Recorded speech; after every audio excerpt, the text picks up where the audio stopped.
So you had some beef today in Bowl of the Ring between your two defensive assistant coaches. Can you walk me through and tell me what that was like? Oh yeah, it was good. Quentin and Q entered the field, music, ovation, the whole thing, and then went head to head, went 3 times, and it developed into kind of an endurance event, it looked like.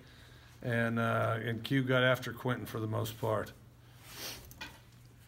What is it about Bowl in the Ring that you guys enjoy so much to be doing at the end of every practice?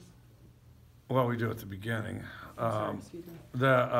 We do at the beginning, and then, well, because it sets the tempo. I mean, football's a hitting sport, and so and that's what we expect to happen out there in practice is contact, and so then of course we tee it up with that, gets everybody fired up, and then we get to, guys that are competing at positions get to go against each other, guys that go against each other on the field, maybe somebody from the other side or somebody that's not quite their position or across from them offensively or defensively. They go head to head and sets the tempo for practice.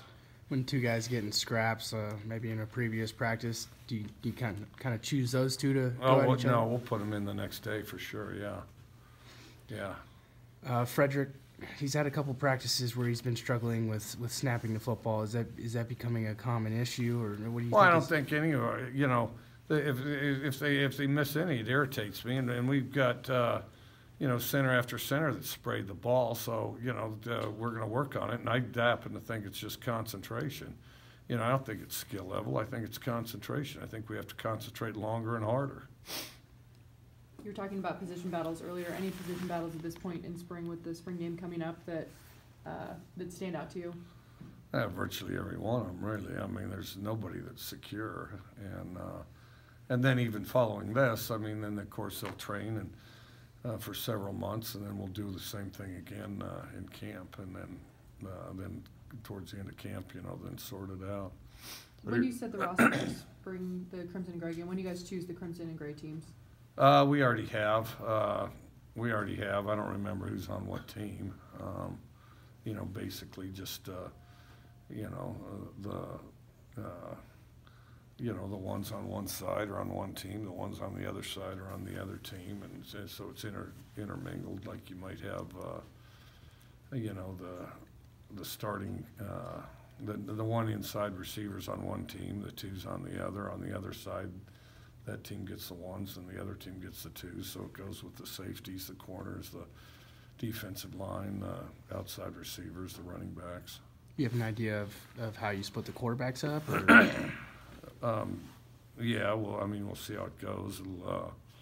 We'll see how it goes, but it'll be Tinsley and Gordon for the first half for the most part. Maybe not the entire first half, but generally speaking, the first half.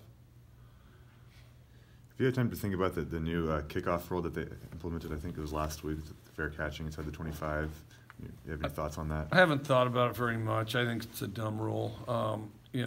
For the last 15 years and probably longer, you could probably go 25.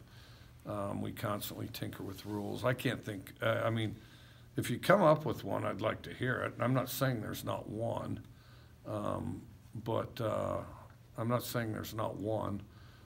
we constantly tinker with these rules, and sometimes we reel them back.